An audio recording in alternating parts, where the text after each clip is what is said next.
So good নুন, এখন থেকে ব্লগটা স্টার্ট করছি। এখন প্রায় 1টার কাছাকাছি বাজে। সকাল থেকে স্টার্ট করতে পারিনি, কারণ হচ্ছে অনেক কাজ ছিল। আর এখন এই যে বাড়িতেই দাঁড়িয়ে আছি, বাড়িতে এসেছি।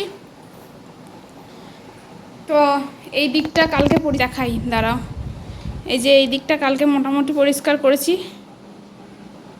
দেখা যাচ্ছে না ভালো মতো, ঝাপসা ঝাপসা আসছে। তো এই দিকটা কালকে মোটামুটি পরিষ্কার করেছি একটু।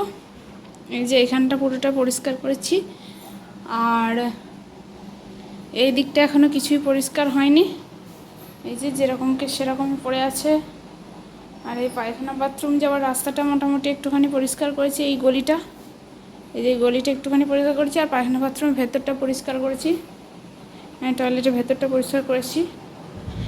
আর এই তো সব ঘর দৌড়ের অবস্থা। আর এই ঘরটা, এই সামনেটা একটু যাওয়া আসা রাস্তার মতো ক্লিয়ার করা হয়েছে। আর এখানটা তো এইরকম অবস্থা, এই যে অবস্থা ভীষণ খারাপ।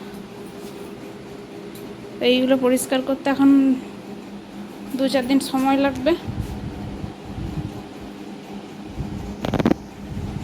তো চলো আমি চটপট পরিষ্কার করি, তারপরে ভিডিওটা আবার কন্টিনিউ করব। তোমরা সঙ্গে থাকো আর শেষ অবধি ভিডিওটা দেখতে থাকো। ভিডিওটা ভালো লাগলে একটা লাইক করে দিও, কমেন্ট করো। আর চ্যানেলটা সাবস্ক্রাইব করে আমার পাশে থেকো। চ্যানেলটা সাবস্ক্রাইব করে বেল বাটনে প্রেস করে সেখান থেকে অল করে দেবে, তাহলে ভিডিওর সমস্ত নোটিফিকেশান তোমরা পেয়ে যাবে সময় মতো। তো আমি চটপট কাজবাজ সেরে নিই, দেখি কী কদ্দূর আজকে করতে পারি না পারি। তো তোমাদেরকে সেই ওবেলায় মানে দুপুরবেলা দেখিয়েছিলাম যে আমি আমাদের বাড়ি গেছিলাম, ওটা দেখালাম। আর বাড়ির কী অবস্থা সেটাও এখন দেখালাম, সেটাও দুপুরে দেখিয়েছি তোমাদেরকে। তো এখন হয়ে গেছে সন্ধ্যেবেলা, মানে এখন মোটামুটি ওই 8:30, 8:15-20 মতো বাজে।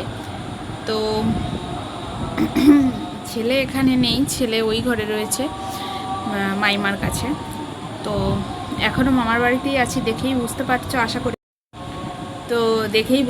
আশা করি এখন মামার বাড়িতেই আছি।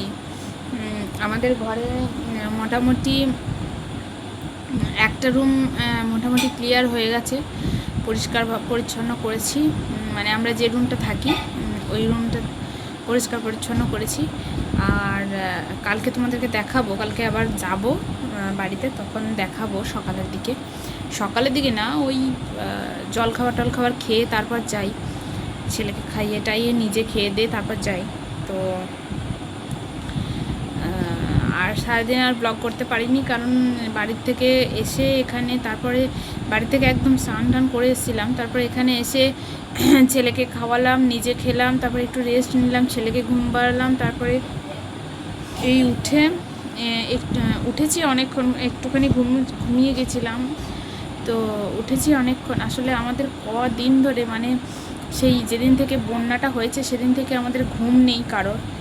তো শরীর খুব ক্লান্ত, তাই জন্য।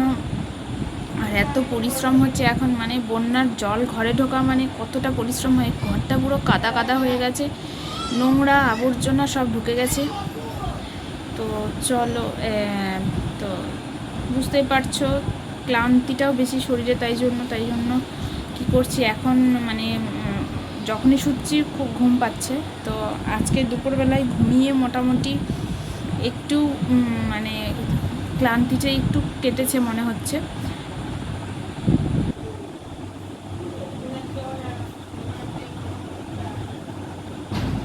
তো চলো, আজকে আর ভিডিওটা বড় করব না, আজকে ভিডিওটা এই পর্যন্তই। তোমরা সবাই ভালো থেকো, সুস্থ থেকো, সাবধানে থেকো, নিজেদের খেয়াল রেখো। আর দেখা হবে নেক্সট একটা ভিডিওতে। তো ভিডিওটা যদি ভালো লেগে থাকে একটা লাইক করে দিও, কমেন্ট করো। আর তোমরা প্লিজ আমার পাশে দাঁড়িয়েও। এখন অবস্থা ভীষণ খারাপ, আমাদের এখানে সব ফসল টসল নষ্ট হয়ে গেছে। একটা আমি কমিউনিটি পোস্ট দিয়েছিলাম এই বলে, ফসল টসল নষ্ট হয়ে গেছে, রোজগারপাতি সব বন্ধ, এখন সব জলের তলায়, মানে জল ঢুকে সমস্ত ক্ষতি হয়ে গেছে এত। আর এখানে দোকানেও মানে মুদিখানার দোকান বলো, কাপড় জামার দোকান, সবেতেই জল ঢুকে গেছে। তো এখানে মানে খাবার দাবারের খুব প্রবলেম। কী আর করবো বলো। তো চলো ভিডিওটা আর বড় করছি না, এই পর্যন্তই। আর তোমরা সবাই সাপোর্ট করো, ভালোবাসা দিও। তো আজকের মতো টাটা, দেখা হচ্ছে নেক্সট একটা ভিডিওতে।